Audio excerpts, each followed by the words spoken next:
welcome to the show. Hi, Nitin. Thank you for having me today. Absolutely, Audra, always a pleasure. So, Audra, for our viewers who may not be as familiar with you, could you please take a few minutes to tell everyone who you are, your background, and what you're doing currently? Absolutely. Yeah. So right now I am the manager of consumer insights at Huddle, which is a sports tech company. If you're not familiar, it's basically it helps teams capture, analyze, and share and learn from video and data. So mostly a software-based company, but a little bit in the hardware space too, as we have video capture and stuff like that. So my role right now leads a small team of researchers, and we're working with all departments across Huddle. So it's myself and two direct reports. We're a small but mighty team. I always like to say we can get a lot done, even though we're pretty small. But yeah, as far as my background goes, before I dive into more of that, is before I was here at Huddle, I worked at Traeger Wood Pellet Grills, based in Salt Lake City, for a few years, where I was basically I just did research all day, every day. Kind of a crazy lifestyle, flying around the U.S. and doing all sorts of in-person work, as well as a lot of the survey work and different things of that nature. And I learned a lot in that position, and I always had a lot of fun in that job. So stepping into this role at Huddle is a little bit of a change of my duties, where I'm more on the management side, but definitely still, involved in research. Like a typical day for me now in management at Huddle is, I'm involved with meeting with different business partners to understand maybe their different goals and the roadmap for this fiscal year, figuring out how my team can add value, and how, like, basically our whole job is to, make our business partners' lives easier. So anything in any research we do is to hopefully have our business partners walk away feeling smarter on the topic and more able to do their job. So I'm constantly in my position now trying to figure out how to help people within Huddle across all departments just learn more about the target consumer that they're designing products and software for, and just help them do their jobs better. So like I said, we're a small but mighty team. One thing I would say is when we can't take on extra work, because that's just, there's no reality, I think, where you can take every single project on possible. We're always there for consulting. So my team and I have done a lot of work in developing basically guidelines of how to do qualitative work in a lightweight way or quantitative work in a lightweight way, should you not be able to engage with my team for a long-term initiative. So yeah, that's a lot of what I do. It's kind of all over. I'm doing more stuff now that I didn't used to do, such as budget planning or figuring out, what are we, I actually would say one of the biggest challenges I have today is just thinking, okay, a year from now, what kind of research will we be doing? When I'm used to doing a lot of the stuff more ad hoc and making immediate impact, but a lot of what I'm doing now is a very strategy focused, looking like a year, 3 years, 5 years in advance, and thinking, okay, looking at Huddle's goals, where do they want to be as a company, and where are our gaps in knowing the consumer, and how can insights come in and really make the company smarter on that target consumers. Now, that's a great, introduction, Audra. And that sparked a thought in my mind that I know a lot of our viewers who are also in similar roles as you sometimes struggle with, which is prioritizing projects and needs, especially in mighty departments of 2, 1, or 3 folks or team members. How do you do that? How do you guide your internal teams, or how do you prioritize which project you'll be focusing on, and how do you reject a project need? As I'm sure you're very aware, kind of finding the value in insights is having experienced insights. And then once you finally have that experience where, wow, insights made my job easier, I want that stuff more and more all the time, then people are busting your door down. You can't, you can't stop the influx of projects that come in. So I was fortunate to come in at a time where it was a very steady pace of insights, just a few different business partners. And that was definitely one of my biggest goals in my first year at Huddle, was to expand across more departments, have more touch points with more business partners. And so I feel like now I'm at a point where I'm definitely getting a lot more project requests, and how can we, do more stuff in this area, and some are definitely just at the end of the day going to be more impactful than others and have more of a reach. So, that's something I have to sit back when I'm looking at my project queue.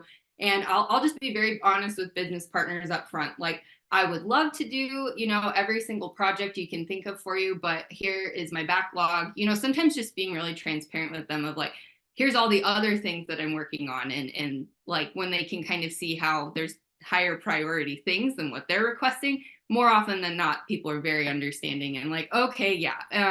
It's never a no. It's a not right now, but how can I help them still like get the information they need without like just closing our insights doors completely? Because more often than not, we have a really great, library of previous research projects we worked on. Potentially there's something they could get out of that.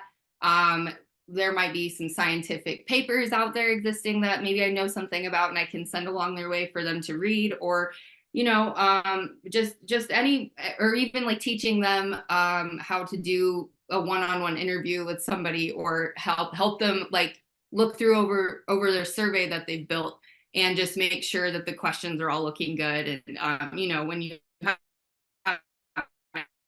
and writing a survey before, it's actually a little more complicated than you realize, right? So yeah, there's just all sorts of ways we can help out. But yeah, when that's basically how I say no to stuff. But how I look to prioritize high priority projects would be, okay, again, looking at Huddle's goals. What is laddering up to those goals, or helping the company achieve those goals the best? And if there's a really clear direction, and that project is going to be really impactful and helpful and get us towards those goals faster, it's a much more easier yes, and something I can move some stuff around and get done a lot faster. That's a wonderful response, Audra, and thank you for those experience shares. I want to double click a little more on that, because that's a challenge I often see with others. I feel you've laid out a lot of gold in your response. The way we also guide our clients, Audra, is on the same lines. You talked about impact as well. And that's really the secret sauce in prioritizing and guiding internal stakeholders.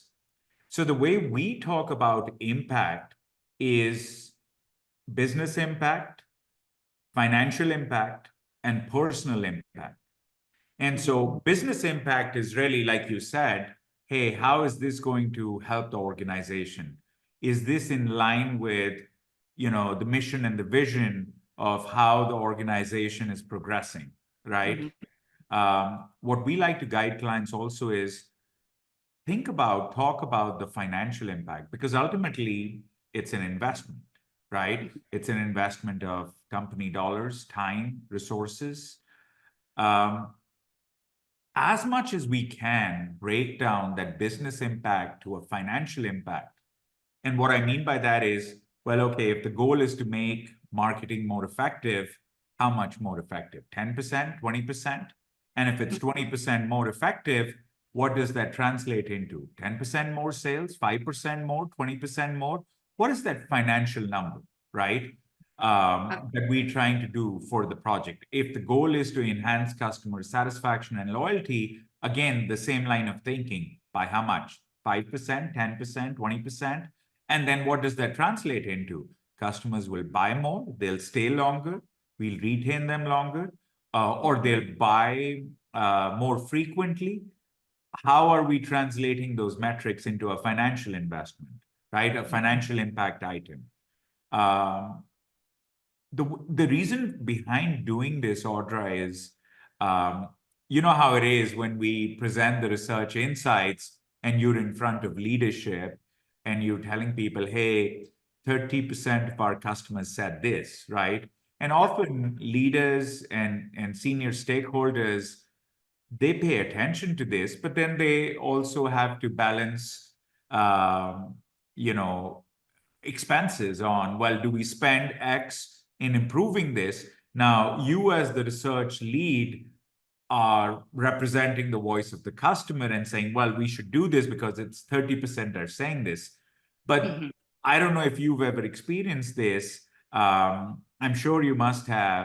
A lot of clients tell us, we do good research, but then nothing happens. People don't act on it. And the reason for that sometimes is because there are balancing priorities. But when you start talking about the financial impact, now you're elevating the conversation to not just saying, hey, 30% of our customers said this. Now you're telling stakeholders, um, if we don't do this, this is the financial impact it's having on our business. Either we're losing X amount of sales, or we are uh, having these additional costs in our business that are not needed. But if you're able to connect the dots between Mhm. insights and dollars, all of a sudden the conversation with senior stakeholders becomes much more easier, because you're telling them, if you don't make the investment in doing X, this is how much it's costing the business. Um, Mhm. and then I talked about, go ahead, you were about to say something. Oh yeah, I was just going to say absolutely. It's always the unanswered question. It seems like, if I think of my early years of research, of like, okay, but what does this mean? And at first, when you're first, a young researcher fresh out of college, you're like, what do you mean? What does this mean? It's like very, very simple. Like 13, to your example, 13% of people said this. Like, obviously you need to do this to make it better. But yeah, to your point, absolutely. If you're not talking dollars and cents at the end of the day, that's what senior leadership team is looking for. So yeah, help them understand in that way, and you have their buy-in every day. Am I right? Correct, correct.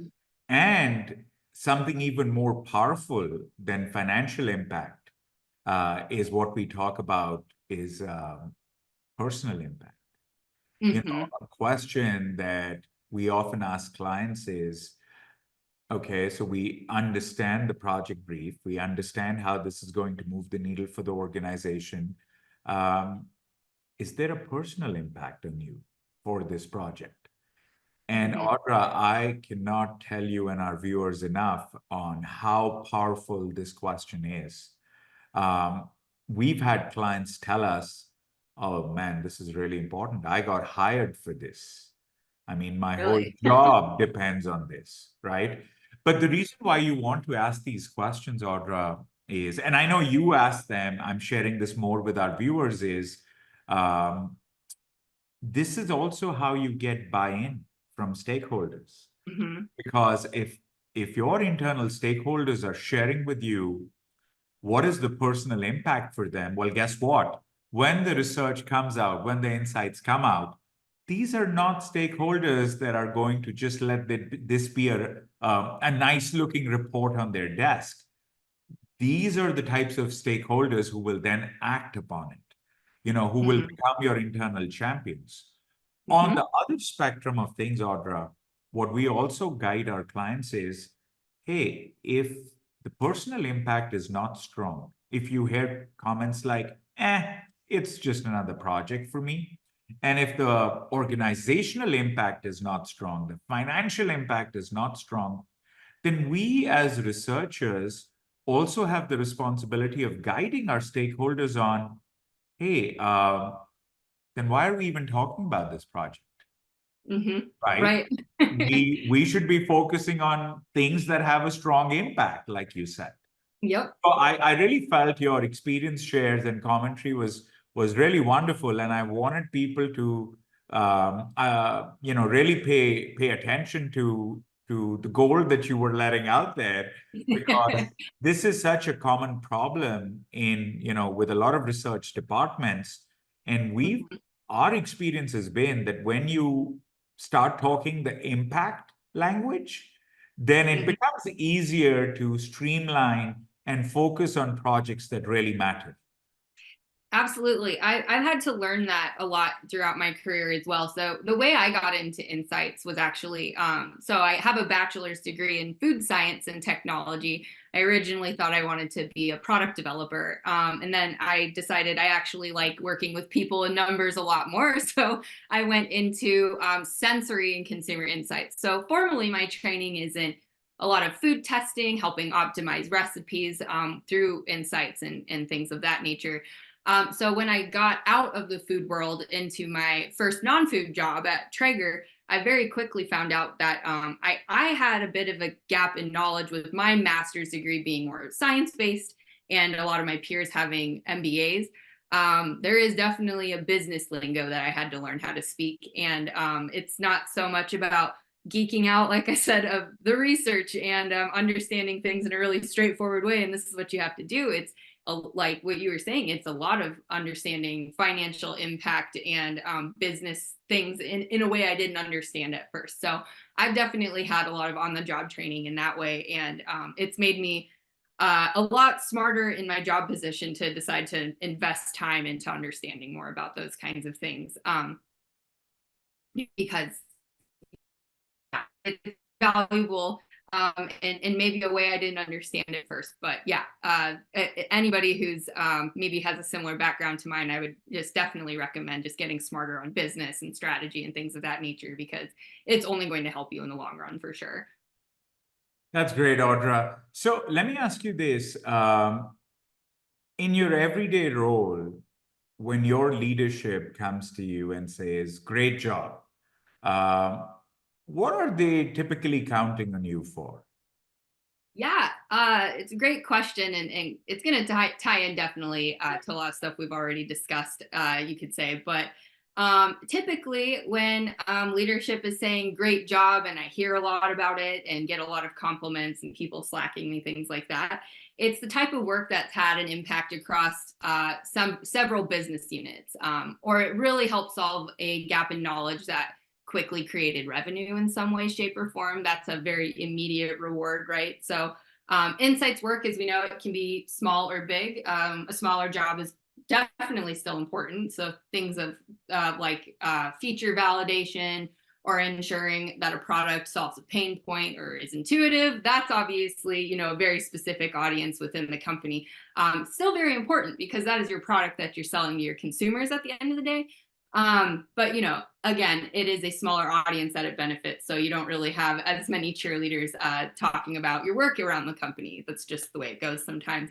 But my favorite types of projects that I get to work on are when the stars align and multiple departments are needing insights in the same area. So doing one project with that kind of audience can definitely make a bigger impact, and I hear more from leadership about that type of stuff. So, and that's just the way it is at the end of the day. Is some projects are just going to have a lot more focus and a lot more, I guess, people championing it and the results across the company. You can definitely tell. There's something I worked on when I first actually started at Huddle. They had never done a customer segmentation before on a group that they were interested in studying. So I actually had done a survey with, it was, man, I'm trying to think. I think we had product developers in there, marketers, salespeople, all sorts of people across the company brought in to do this segmentation survey that I was working on with them to examine a new group of customers they were interested in learning more about. And that work to this day, however many couple years later, I'm still hearing about how much they go back and reference that.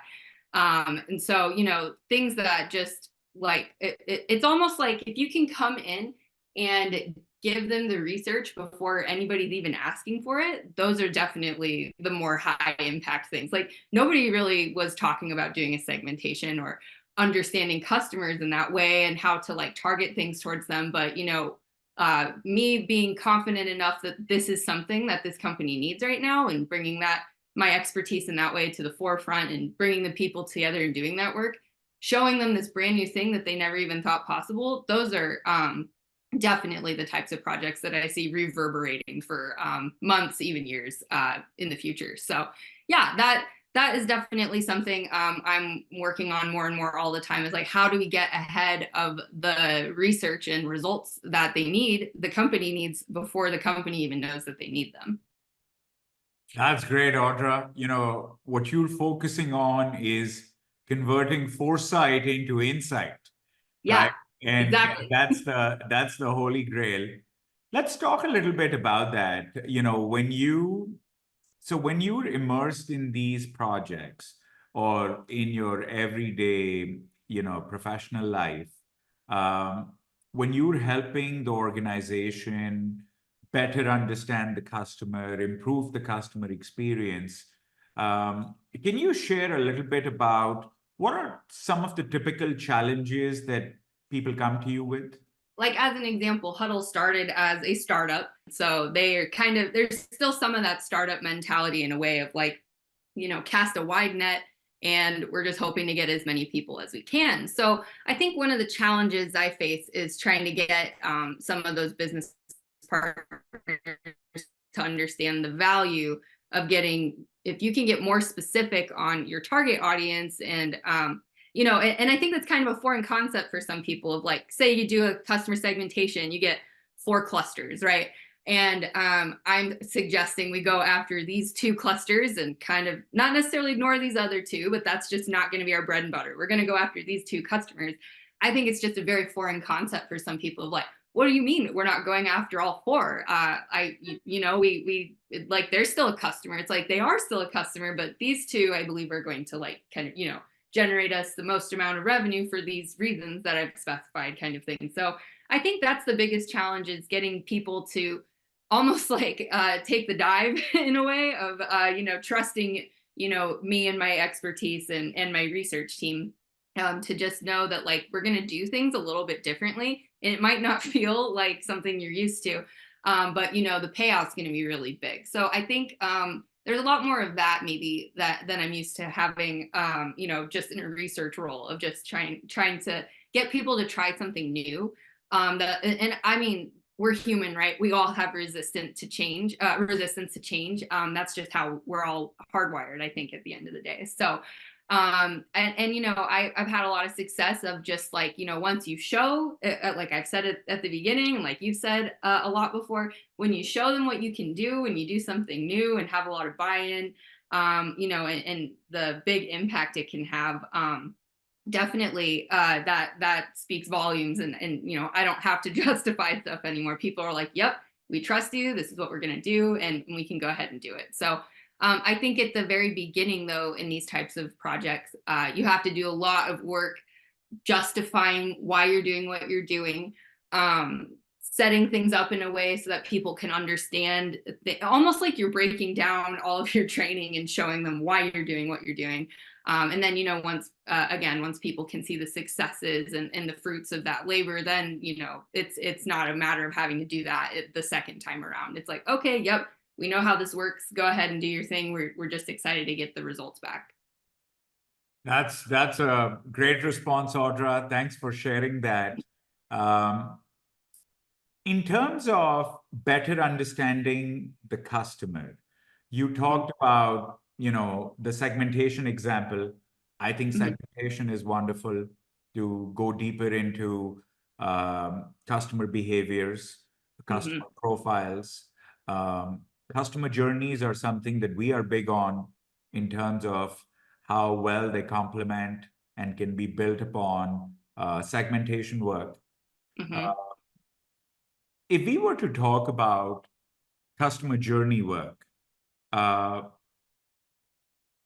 can you talk a little bit about uh, how you would go about it, where the need would be uh, in in implementing a customer journey project to better understand customers?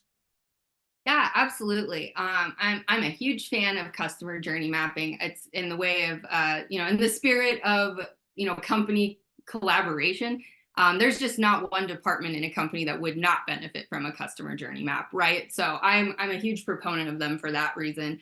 But I think a lot of different companies think that they know exactly. They get caught in this trap of where they know their customer, And we know how people discover and purchase and experience our products. So, maybe they don't see the value of it up front. But at the end of the day, the reality is that they maybe know their own experience, which is population one, or they just know what they've been told by a select few people, or maybe they have a good buddy who does this for a living. So they know better than anybody, right? But we know in insights that what people do and what they say they do can be very different. Ideally, in my ideal world, how to implement a customer journey map, I would actually love to have somebody outside of the company, because of them having this fresh perspective on how things are working. I feel confident that I could do a customer journey map, and will probably end up doing one. But I've seen firsthand the value of having an outside company come in and do that, just because they're completely unbiased. They don't know anything about what your company is doing and your customer. They're just coming in and doing the research for what it is, and they don't have anything kind of like confirmation, kind of making them stray away from the reality of stuff. So that would be a dream space for sure. Have somebody come in and do that. We would be able to see what advertising efforts are working best for our target customers. We could see where we're leaving dollars on the table. We're going to help, create better products to solve the need for the customer. There's just so many benefits to doing a customer journey map, of like addressing your blind spots that you may or may not even know that are there. So, if I had to do it myself, I guess, to answer that part of your question, I think this is I think a lot of researchers share the same sentiment, but for me, definitely, I always go back to the well of one-on-one interviews. I just think it's always a great place to start, especially when you're in a learning phase, because how else are we going to know all of the different product touch points? Like, we would just be guessing at best, like trying to walk in someone else's shoes. Why don't we get somebody on the phone or on Zoom or in person and just talk to them and see just very organically how they discovered things, and start a conversation, and that might spark different ideas along the way, or different stuff like that. But that's the definite place I would first start. There's also an NPS program that we run internally. I'm sure a lot of other companies have some sort of NPS that they're running, that would be really helpful to use to investigate every stage that maybe we discover, and we at scale, hopefully. And if not, at scale, we could always do another survey to kind of validate some findings at scale. So yeah, there's a lot of different types of pre-existing data that I think a lot of companies are already sitting on, between customer service or NPS or different stuff like that. That'd be a really great place to start. And then you can do a little bit more formal research, as things go along and stuff like that. Audra, that is again a response that has a lot of gold. So I'm going to double click on a few items for our viewers. First of all, I love your use of call or one-on-one IDIs. I think that's great to go in deeper into customer, not just journey facets, but also emotions, especially in B2C or consumer-focused journeys. Then you talked about deploying or augmenting surveys to get more muscle around the findings. I think that's wonderful as well. That's something we recommend as well, in terms of blending in both qual and quant. Because again, I always think about internal and external stakeholders who will be, viewing the results. And to tell the journey from a qualitative perspective, while it yields a lot of deep insights, it's really hard to recommend a course of action based on what 5, 10, 15 people said. Mm-hmm. So I think that's where the quantitative component really comes in. What we also guide clients is, depending on the type of customers you have, whether it's a consumer-focused effort or a B2B focused effort, deploying real-time research tools like eye tracking can also be very powerful in visualizing and better understanding what people are doing versus, like you said, what they're saying. Absolutely. Just to, yeah, kind of to that point, I want to mention one time at Traeger, I did have the opportunity to do an eye tracking study on some different merchandising ways we were looking at merchandising a store. And oh my gosh, like the things we learned, it just felt amazing. We could sit back and watch in real time what people were looking at. And it was funny when you interviewed them afterwards, just how different, when you asked them, what were you looking at versus what they were actually looking at, just how different they are. And it's, yeah, that's, eye tracking is one of those things. It's very expensive, but if, in my dream space, I would definitely have some eye tracking goggles in my, toolkit, because yes, absolutely. It's one of the best ways in my experience anyway, to see what people are actually doing. Right. Yeah, cost sometimes can be an issue with eye tracking, but it also comes down to really, what is the quality of the insight that we're trying to get. And I will share with you, just in the last couple of years, uh, tech advancements in eye tracking have been really wonderful, where Mhm. costs have come down, and the format has also become much more user friendly, where in the type of research that we've done, in real retail settings or in evaluating websites, the acclimatization for a user to wear the glasses and do the research is like a couple of seconds. So what I mean Mhm. by that is, after a couple of seconds, they forget that they're even wearing the gear.